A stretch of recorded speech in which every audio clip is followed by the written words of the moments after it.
નમસ્કાર વિદ્યાર્થી મિત્રો, મારું નામ નિલેશ ઠોરિયા. આજે આપણે ચેપ્ટર 9 જે જૈવઅણુ એની અંદર એક ટોપિક અભ્યાસ કરશું, પ્રાથમિક તેમજ દ્વિતીય ચયાપચય. આના પહેલા આપણે શરૂઆતની અંદર જે એક એક ભાગ વિશે અભ્યાસ કરી ગયા, થોડુંક રિવિઝન લઈ જેથી તમને ખ્યાલ આવી જાય. સૌ પ્રથમ આપણે જે અભ્યાસ કર્યો એમિનો એસિડ, તો એમિનો એસિડની જે સંરચના એના વિશે આપણે અભ્યાસ કર્યો કે જેની અંદર એક કાર્બન હોય, ઉપર હાઇડ્રોજન સમૂહ, બાજુમાં કાર્બોક્સિલિક સમૂહ, એક બાજુ એમિનો સમૂહ અને નીચે આર સમૂહ. આ પ્રકારની જે સંરચના જેને આપણે એમિનો એસિડ કીધું. હવે એક એમિનો એસિડ, બીજો એમિનો એસિડ, ત્રીજો, ચોથો, તો આ રીતે બધા એમિનો એસિડ જોડાય અને કઈ સંરચના બનાવે? પ્રોટીનની સંરચનાનું નિર્માણ કરે. એ પણ આપણે જોઈ ગયા. અને એ જે પ્રોટીનની સંરચના બનાવે અને એક બંધથી જોડાય, જેને શું કીધું આપણે? પેપ્ટાઇડ બંધ, જેમાં નિર્જલીકરણ થાય અને પાણીનો અણુ છૂટો પડે. આ જે આપણે એમિનો એસિડની સંરચના જોઈ ગયા. ત્યાર પછી એમિનો એસિડ જેના પ્રકારની વાત કરી તો કેટલા પ્રકાર જોવા મળ્યા હતા? 20 પ્રકાર એના. તો 20 પ્રકાર કે જે એક સરખા ન હોય, અલગ અલગ હોય. એનું કારણ શું કે આજે આર ની જગ્યાએ ક્યાં ક્યાં સમૂહ એની અંદર એડ થાય, જેના આધારે એના પ્રકાર નક્કી થાય. H થાય, CH3 થાય, CH2OH એડ થાય. તો ક્યાં ક્યાં ભાગ આની અંદર એડ થાય એ પ્રકારે એમિનો એસિડ આપણે કહી શકીએ. એટલે 20 પ્રકારના એમિનો એસિડ જોવા મળે. આ જે એમિનો એસિડ થી પ્રોટીન બને એ પણ જોઈ ગયા આપણે, જે પ્રોટીનની સંરચના, જેમાં સમ અને વિષમ પોલિમર, જે સમ અને વિષમ પોલિમર કહી શકીએ. સમ એટલે એક સરખા એમિનો એસિડના બનેલા, જે શક્ય નથી. વિષમ એટલે અલગ અલગ એમિનો એસિડ એની સાથે જોઈન્ટ થઈ અને પ્રોટીનનું નિર્માણ કરે. તો એ આપણે જોઈ ગયા. તો એના માટે પણ બે ભાગ જોઈ ગયા કે જે વિષમ પોલિમર હોય તો એના માટે બે ભાગ કહી શકીએ. એક આવશ્યક એમિનો એસિડ અને બીજું બિન આવશ્યક. આવશ્યક જરૂરિયાત વાળો ભાગ, બિન આવશ્યક જરૂરિયાત નથી. એટલે મતલબ એમ કે જરૂરિયાત નહીં એટલે કે બહારથી ખોરાક દ્વારા આપણે લેવાની જરૂર નથી. એ ક્યાં ઉત્પન્ન થાય? આપણા શરીરમાં. અને આને ક્યાંથી લેવું પડે? બહારથી. તો આ રીતે એમિનો એસિડ લઈ અને એમાંથી કેનું? પ્રોટીનનું નિર્માણ થાય, જે વિષમ પોલિમર કહી શકીએ આપણે. ત્યાર પછી એનું જે ઉદાહરણ જોઈ ગયા આપણે, રૂબિસ્કોપ, જે આપણે ચર્ચા કરી હતી કે જે આપણે 13મા ચેપ્ટરની અંદર એના વિશે થોડોક અભ્યાસ કરશું. આ થઈ પ્રોટીન. ત્યાર પછી પ્રોટીનના 4 ભાગ, જે પ્રાથમિક સંરચના, દ્વિતીયક, તૃતીયક અને ચતુર્થક સંરચના, એના વિશે આપણે અભ્યાસ કર્યા.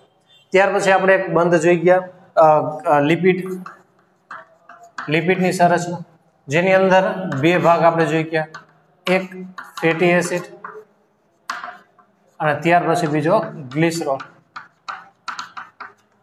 ફેટી એસિડની જે સંરચનાની વાત કરીએ તો R, C double bond OH, carboxylic સમૂહ સાથે આર જોડાયેલો ભાગ, જેને આપણે ફેટી એસિડ કીધું. જે ગ્લિસરોલની જે સંરચના, CH2OH, CHOH અને CH2OH, આ સંરચનાને આપણે શું કીધું હતું? ગ્લિસરોલ. ત્યાર પછી ફેટી એસિડ અને ગ્લિસરોલ, કેમ કે ફેટી એસિડના બે ભાગ, સંતૃપ્ત અને અસંતૃપ્ત. સંતૃપ્ત કે જેની દ્વિબંધની કઈ જરૂર પડે નહીં, અસંતૃપ્ત જેમાં દ્વિબંધની જરૂર પડે. તો ત્યાર પછી એમાં કાર્બનની સંરચના આપણે જોઈએ 1 થી 18 એમાં જોવા મળે, જે 16 પામિટિક એસિડ, એનું ઉદાહરણ જોઈ ગયા આપણે.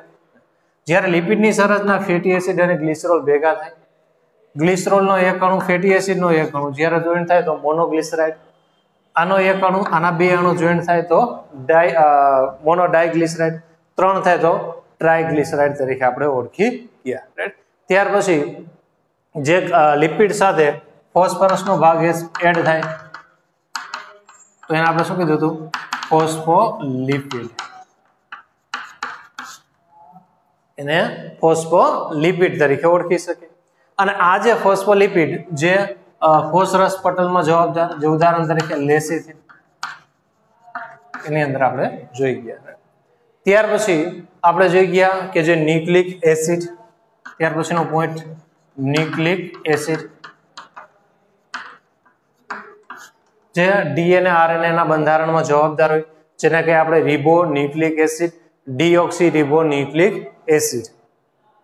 હવે આ જે ન્યુક્લિક એસિડ છે તો એની અંદર આપણે સામાન્ય રીતે જોઈ ગયા એક શર્કરા પ્લસ એની સાથે શું થાય બેઝ જોઈન્ટ થાય અને જે સંરચના બને એને આપણે શું કીધું હતું ન્યુક્લિયોસાઇડ. આ જ ભાગ જેમાં શર્કરા પ્લસ બેઝ અને હજી એમાં શું એડ થાય ફોસ્ફરસ, જે ફોસ્ફેટ સમૂહ એમાં એડ થાય તો એને આપણે શું કહીએ ન્યુક્લિયોટાઇડ. અને બધી ન્યુક્લિયોટાઇડ ભેગી થાય તો એ જે સંરચના બને એને આપણે શું કહીએ ન્યુક્લિક એસિડ, જે ડીએનએ આરએનએ ના બંધારણમાં આપણને જવાબદાર કહી શકીએ. એટલે આ જે સંરચના આપણે સામાન્ય રીતે જોઈ ગયા. હવે એની અંદર કે એક ન્યુક્લિયોટાઇડ બીજો ન્યુક્લિયોટાઇડ કેમ કે બે જોઈન્ટ થઈ છે તો એની અંદર જે ન્યુક્લિક એસિડ બનશે એ કેનાથી ન્યુક્લિયોટાઇડ થી જોઈન્ટ થાય. એક ન્યુક્લિયોટાઇડ પ્લસ બીજી ન્યુક્લિયોટાઇડ બે જોઈન્ટ થઈ અને શું બનાવશે ન્યુક્લિક એસિડ. બધા એકબીજા સાથે જોઈન્ટ થાય એટલે ન્યુક્લિક એસિડ બનાવે. પણ જ્યારે ન્યુક્લિયોટાઇડ જોઈન્ટ થાય તો એની વચ્ચે એક બંધ બને.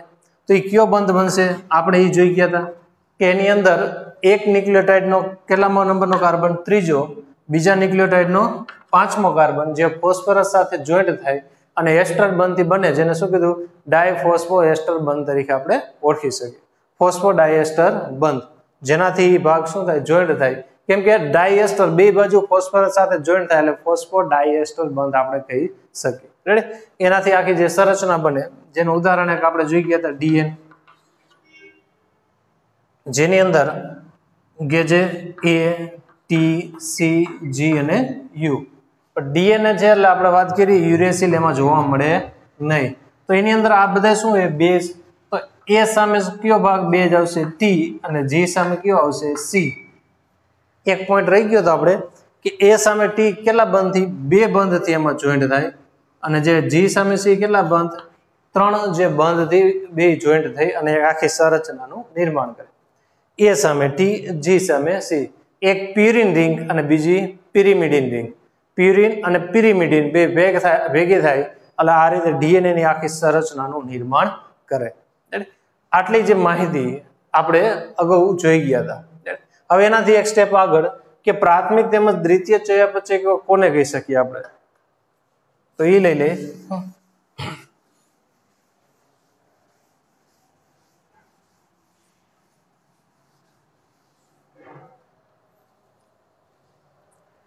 પ્રાથમિક તેમજ દ્વિતીય ચયાપચય સામાન્ય રીતે આપણે ઉદાહરણની વાત કરી તો જે જ્ઞાત કાર્ય માટે જવાબદાર હોય.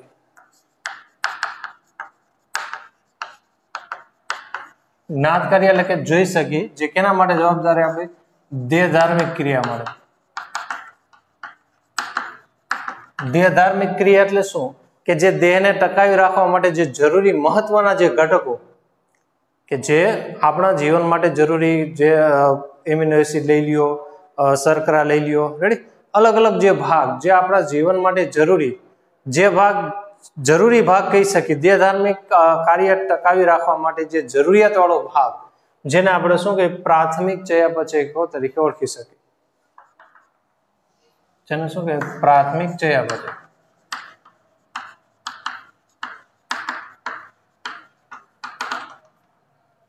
અને જે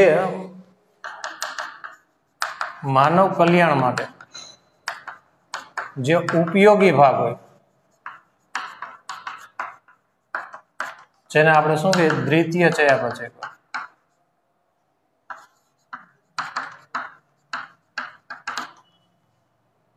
જે માનવ કલ્યાણ માટે ઉપયોગી કહી શકીએ. જે વનસ્પતિ માટે લઈ શકો બીજા માટે તમે લઈ શકો. જેના કોષ્ટક 9.3 ની અંદર આપણને આપેલા દ્વિતીય ચયાપચય જે રંજક કણો, આલ્કેલોઇડ્સ, ત્યાર પછી ટર્પેનાઇડ્સ, આવશ્યક તેલ, ટોક્સિન, લેક્ટેન્સ, ડ્રગ્સ, પોલિમર પદાર્થ જે રબર, ગુંદર, સેલ્યુલોસ. રેડી? તો આ બધા કેવા થઈ ગયા દ્વિતીય ચયાપચય જે આપણને કોષ્ટક 9.3 ની અંદર આપેલું હોય તમે જોઈ શકો. પ્રાથમિક જે 9.1 ની અંદર જે કાર્બન, હાઇડ્રોજન, ઓક્સિજન પ્રમાણની બધી આપણને એમાં સંયોજન આપેલા છે. તો સામાન્ય રીતે જોઈએ કે જે દેહ ધાર્મિક માટે જરૂરી પ્લસ ઉપયોગ માટે જરૂરી કહી શકે. દેહ ધાર્મિક માટે જરૂરી બધા પ્રાથમિક જેનાથી આપણને લાભ મળે એ બધા ક્યાં થઈ ગયા? દ્વિતીય ચયાપચકો કહી શકીએ. ઘણી વાર દ્વિતીય જો કામ ન હોય કે દ્વિતીય ચયાપચકો એટલી બધી જરૂરિયાત નથી કહી શકીએ આપણે, બરાબર, કે જે નો પણ ઉપયોગ કરી તો પણ ચાલે, પરંતુ પ્રાથમિક વગર આપણે ચાલી શકીએ નહીં. કારણ કેમ કે એનું મુખ્ય કામ શું છે? દેહ ધાર્મિક ક્રિયાઓ માટે, કે આપણી જે દેહની જે રિએક્શન થતી હોય, કેમ કે દેહ ધાર્મિક ક્રિયા થઈ છે તો જ મનુષ્ય જીવંત રહી શકશે. રેડી? તો જીવંત રહેવા માટે એને કમ્પલસરી પ્રાથમિક ચયાપચકોની જરૂર પડે છે. જો મોસ્ટ ઓફ આપણે જેવોણીની વાત કરીએ તો એની અંદર એમિનો એસિડ, શર્કરા, ઘણા બધા જે અણુનો એમાં સમાવેશ થાય. પણ અમુક જે પ્રાથમિકમાં આવે, અમુક દ્વિતીયમાં આવે. પ્રાથમિક એટલે શું? કે એના વગર ચાલી શકે નહીં. દ્વિતીય હોય તો ચાલે, ન હોય તો પણ એના વગર ચાલી શકે. એ કમ્પલસરી કહી શકી નહીં, પરંતુ આના વગર તો જીવન શક્ય નથી. રાઈટ? તો આ રીતે પ્રાથમિક તેમજ દ્વિતીય ચયાપચકો કહી શકીએ, જે કોષ્ટકની અંદર એના જે ઉદાહરણ આપણને આપેલા. ત્યાર પછીનો જે પોઈન્ટ, બૃહદ જેવણો.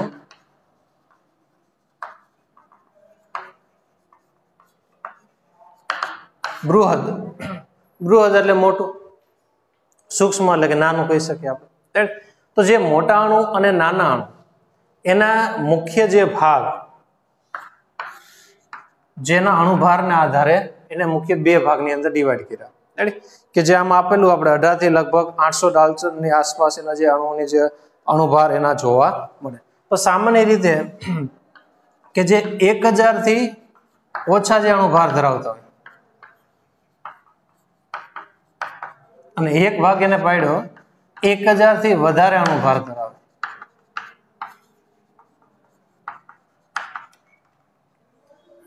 એક 1000 થી ઓછા અને 1000 થી વધારે.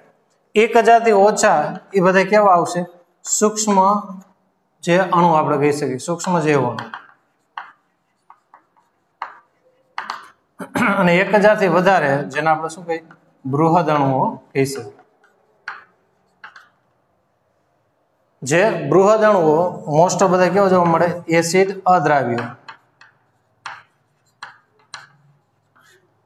જેની અંદર જે આપણને 10,000 થી વધારે ડાલ્ટન ધરાવતા જે અણુભાર ધરાવતા જે ભાગ આપણને આપેલા છે, પ્રોટીન, ન્યુક્લિક એસિડ અને પોલિસેકેરાઇડ.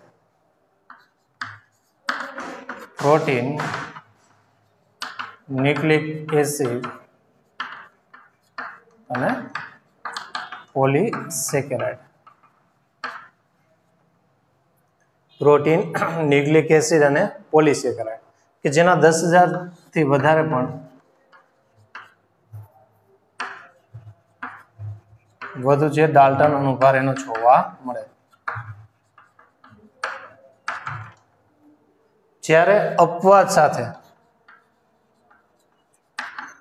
છે કયો ભાગ? લિપિડ, જેનો શું જોવા મળે?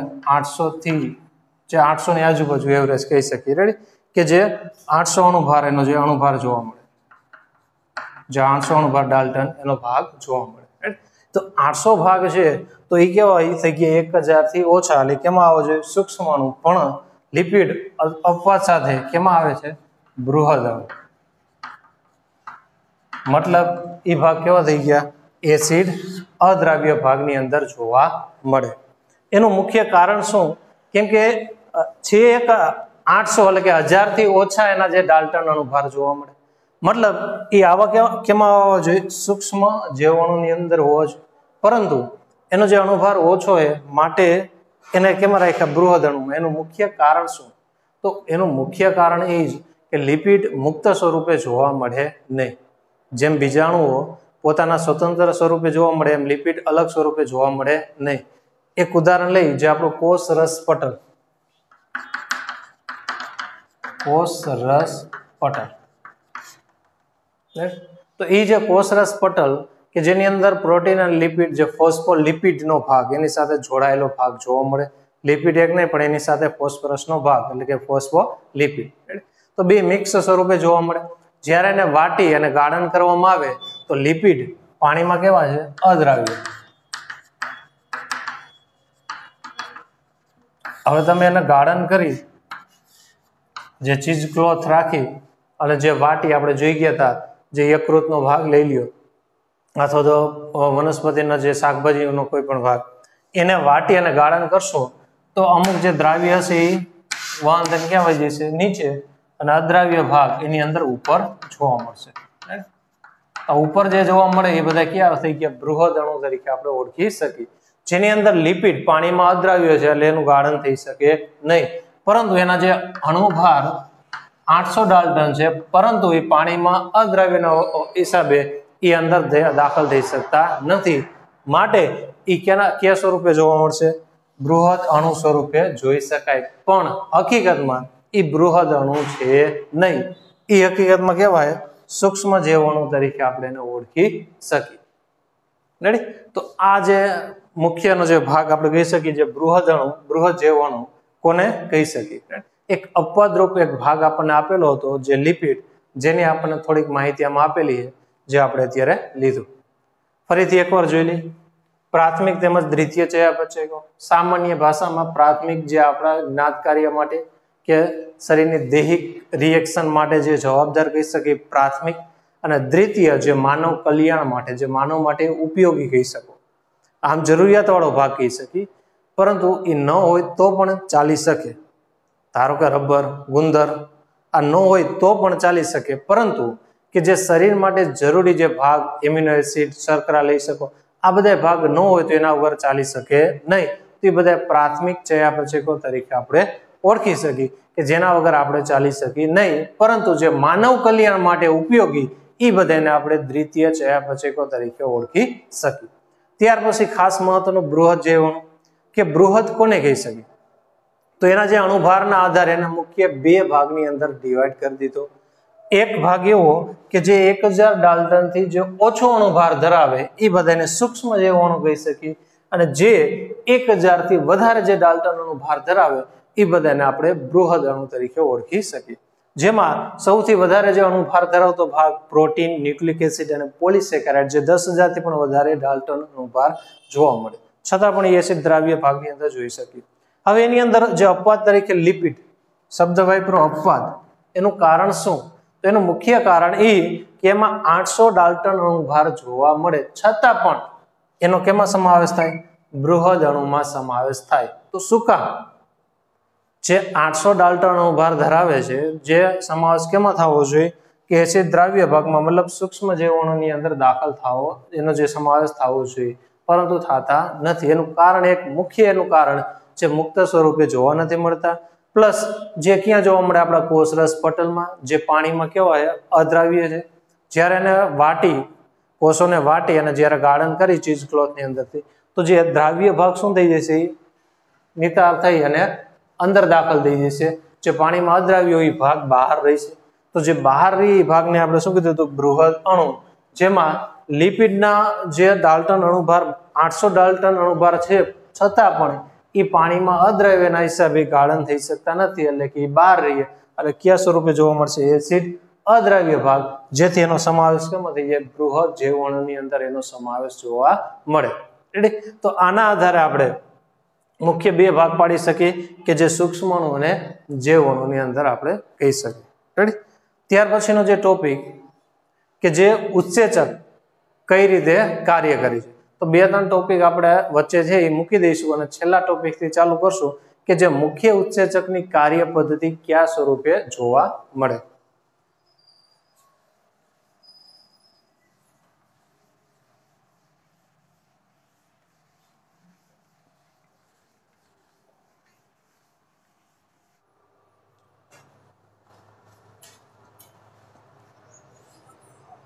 હવે આપણે જે બૃહદ જૈવ અણુ એના વિશે આપણે અભ્યાસ કરી ગયા કે જેની અંદર અલગ અલગ ભાગ આપણે લીધા. હવેનો જે ટોપિક પોલિસેકેરાઇડ. તો જે પોલિસેકેરાઇડ કોને કહી શકીએ? પેલા એ ખ્યાલ હોવો જોઈએ આપણને કે જે બૃહદ અણુ જે છે એની જેમ જ આ એક અલગ સંયોજન ભાગ જોવા મળે. જે પોલિસેકેરાઇડ, જે મોનોસેકેરાઇડની જે લાંબી શૃંખલા, જે આપણે મોનોમરને જોડતા જે બંધનો જે પ્રકાર, એની અંદર આપણે જોઈ ગયા હતા એક જે મોનોસેકેરાઇડ, બીજી મોનોસેકેરાઇડ, કે જે 6 કાર્બનની સંરચના જોવા મળે, કે જેની અંદર આપણે આ પ્રકારની સંરચના જોઈ ગયા હતા.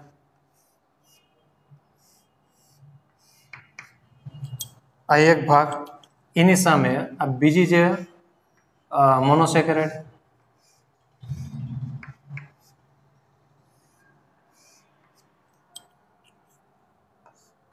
H અને OH, આ H અને OH, બાકીની સંરચના નથી લખતો. તો આ બે વચ્ચે જે બંધથી જોઈન્ટ થાય, જેને આપણે શું કીધું હતું, ગ્લાયકોસિડિક બંધ.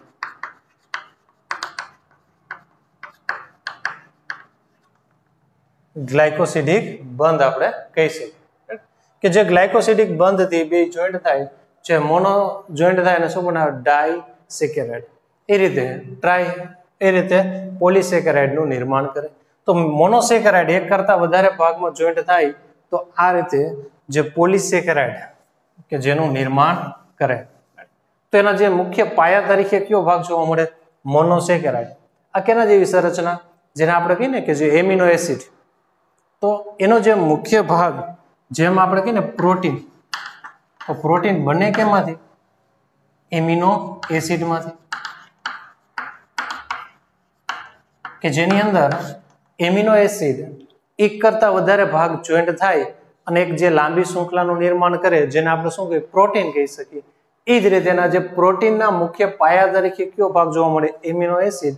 એ જ વસ્તુ પોલીસેકેરાઇડમાં મુખ્ય પાયા તરીકે મોનોસેકેરાઇડ જોવા મળે. આ રીતે મોનોસેકેરાઇડ જોઈન્ટ થાય અને એક લાંબી શૃંખલાનું નિર્માણ કરે, જેને આપણે શું કહીએ, પોલીસેકેરાઇડ. રાઈટ. તો આ રીતે મોનોસેકેરાઇડ તરીકે ગ્લુકોઝ, તો એ ગ્લુકોઝના સંયોજનથી જે સંરચના બને, જેને આપણે શું કહીએ, પોલીસેકેરાઇડ.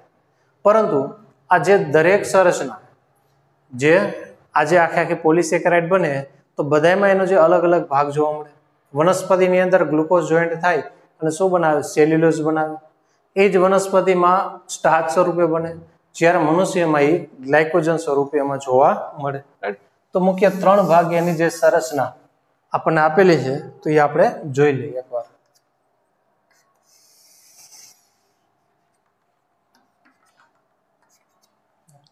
એક ભાગ લઈ જે સેલ્યુલોઝ,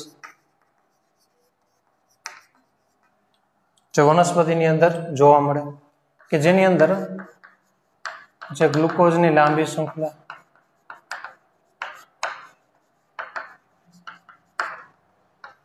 જે સંયોજનથી બનતી સંરચના,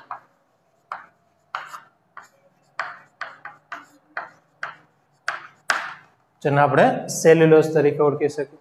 ત્યાર પછી બીજો જે ભાગ સ્ટાર્ચ, એની અંદર પણ આ જ ભાગ, ગ્લુકોઝની જે લાંબી શૃંખલામય સંરચના, સંયોજનથી બનતી રચના.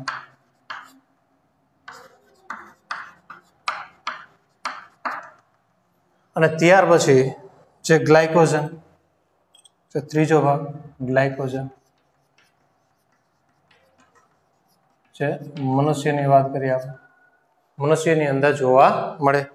તો એ જે ગ્લાયકોજનની જે સંરચનાની વાત કરી, તો એમાં પણ ગ્લુકોઝના સંયોજનથી બનતી સંરચના.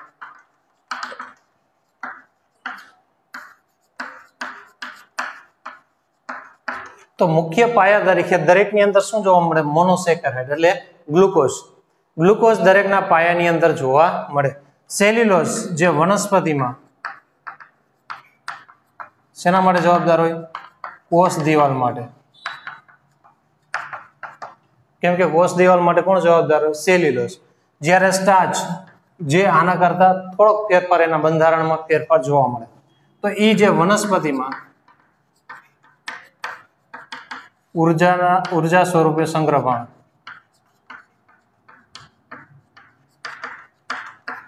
અને જે ગ્લાયકોજન કે જે વધારાના ગ્લુકોઝનો સંગ્રહ,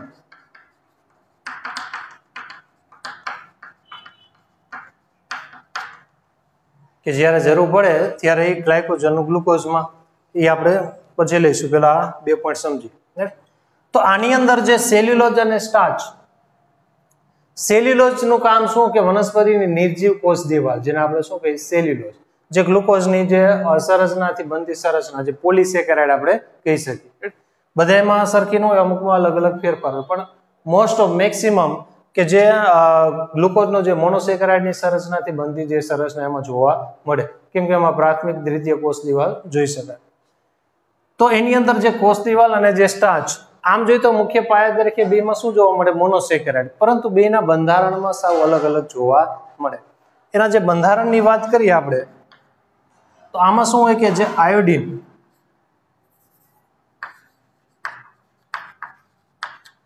એમાં જોડાયેલા હોતા નથી.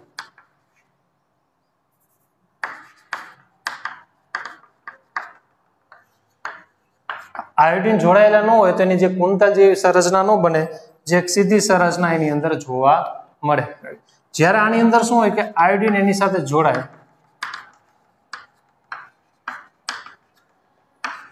અને એમાં કેવી કુંતલમય સંરચના બનાવે, જે દ્વિતીયક સંરચના.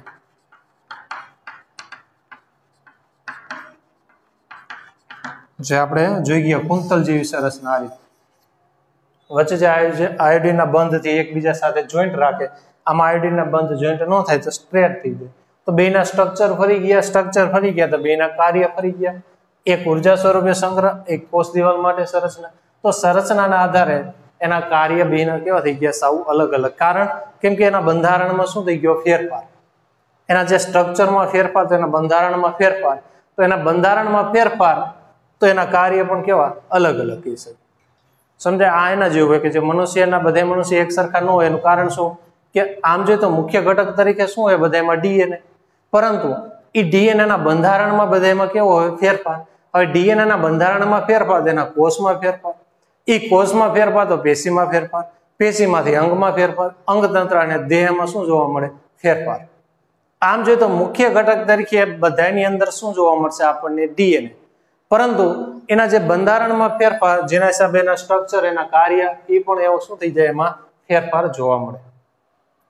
ત્યાર પછી આ જે ઉર્જા સ્વરૂપે સંગ્રહ પામે, કે જે ઉર્જા સ્વરૂપે જે ગ્લુકોઝનું આમ જોઈએ તો એની અંદર એક જે આખી સાયકલ ફરે, જેને આપણે શું કહીએ? કેલ્વિન ચક્ર.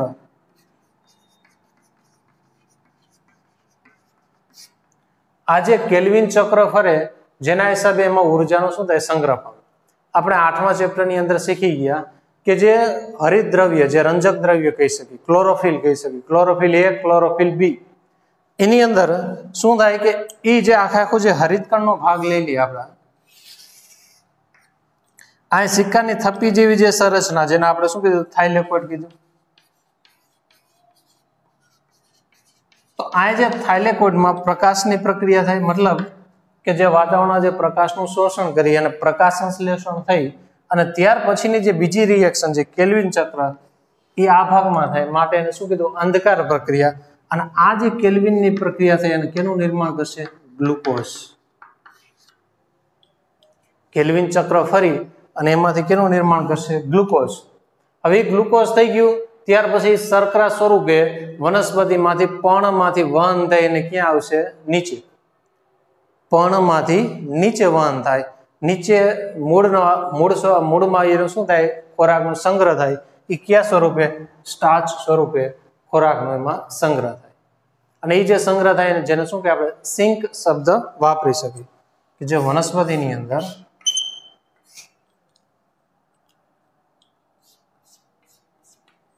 જે પર્ણની અંદર પ્રકાશ સંશ્લેષણ થઈ ગ્લુકોઝનું નિર્માણ થાય. હવે શર્કરા સ્વરૂપે શું થાય? વહન થાય. વહન નિર્માણ કેના દ્વારા?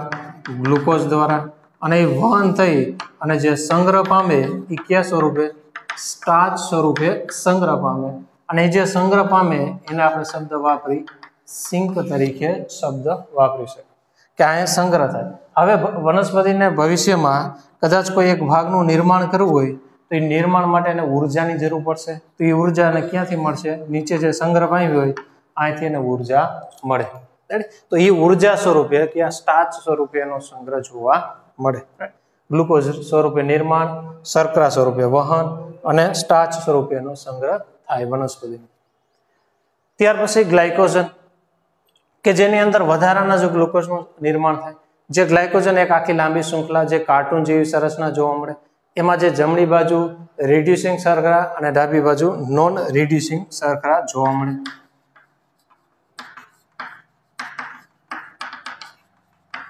રિડ્યુસિંગ શર્કરા,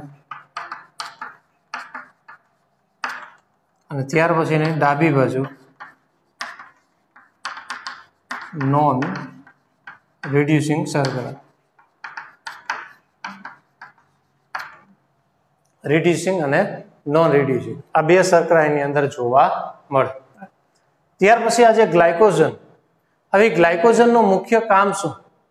તો આપણા શરીરની અંદર જે આપણે શર્કરા લઈ, ધારો કે શરીરમાં આપણે જે અમુક શર્કરા લીધી, હવે એ શર્કરા શરીરની અંદર અમુક કાર્ય માટે વપરાય, બાકીના જે કાર્ય માટે શરીરમાં રીએ. મતલબ શું કે સમજો તમે ખોરાક તરીકે શું લીધો? ગ્લુકોઝ. ગ્લુકોઝ એટલે શું? શક્તિનું ઘર. કારણ એમાંથી જ આપણને શું મળશે? એટીપી. જેમ આપણે અશક્તિ થઈ એટલે ડોક્ટર આપણને ગ્લુકોઝના બાટલા ચડાવે, તો એ કારણ શું? એમાંથી આપણને શક્તિ મળશે. તો ધારો કે ગ્લુકોઝના આપણે 100 અણુ લીધા, તો એમાંથી ધારો કે શરીરને 50 અણુની જરૂર છે, તો એ શરીર એમાંથી વાપરશે. વધ્યા કેટલા? 50. તો 50 શરીર એમ વેડફી નાખે નહીં, પરંતુ એ 50નો શરીર શું કરે? સંગ્રહ કરે. અને એ જે સંગ્રહ કરે, જેને આપણે શબ્દ વાપરી ગ્લાયકોજન. અને એ જે ગ્લુકોઝનું ગ્લાયકોજનમાં કન્વર્ટ કરતો ભાગ એટલે એ કયો ભાગ? ઇન્સ્યુલિન. અને એ જે ઇન્સ્યુલિન એટલે કઈ શર્કરા? Fructose polymer.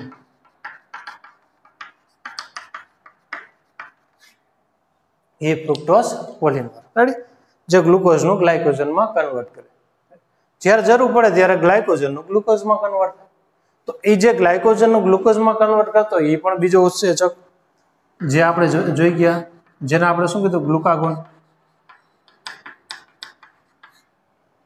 જે લેંગરેન્સના કોષપુંજો જોઈ ગયા, આલ્ફા કોષ અને બીટા કોષ. Alpha glucagon, beta insulin.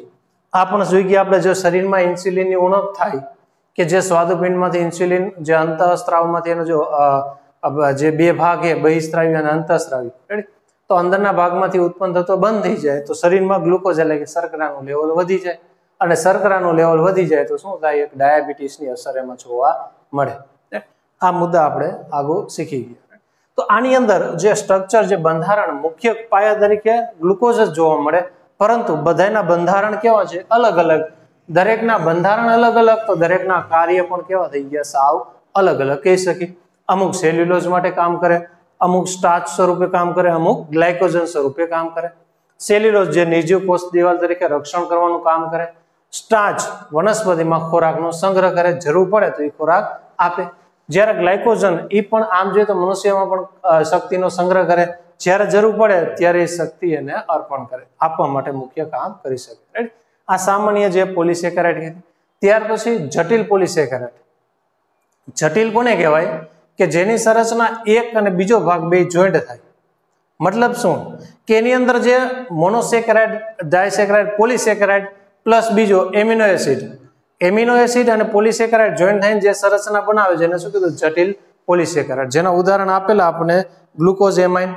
જો ગ્લુકોઝ એમાઇન એક મોનોસેકેરાઇડ અને જે એમિનો એસિડનો ભાગ જોઈન્ટ થઈ ગયો તો શું બની ગયું? ગ્લુકોઝ એમાઇન આપણે કહી શકીએ. ત્યાર પછી એન એસિટાઇલ ગેલેક્ટ્રોસાઇડ એમાઇન. રેડી? તો આ જે પ્રોટીનનો ભાગ અને જે શર્કરાનો ભાગ બે ભેગો થાય એટલે શું બની ગયું? જટિલ પોલિસેકેરાઇડ. જેની અંદર એક ઉદાહરણ આપેલું, અંડરલાઈન કરજો, કે જે સંધિપાદમાં જે બાહ્ય જે એનું કંકાલ છે એ કેનું બનેલું હોય? કાઇટિનનું જે બનેલું જોવા મળે. રેડી? એ મુખ્ય વિષમ પોલિમર આપણે કહી શકીએ. કેમ કે સમપોલિમર, વિષમ પોલિમર જોઈ ગયા આપણે. વિષમ એટલે અલગ અલગ પ્રકારના એમિનો એસિડથી બનેલી સંરચના, જેને આપણે વિષમ પોલિમર તરીકે ઓળખી શકીએ. હવે આના પછીના લેક્ચરની અંદર આપણે જે ઉત્સેચકની સંરચના વિશે અભ્યાસ કરશું.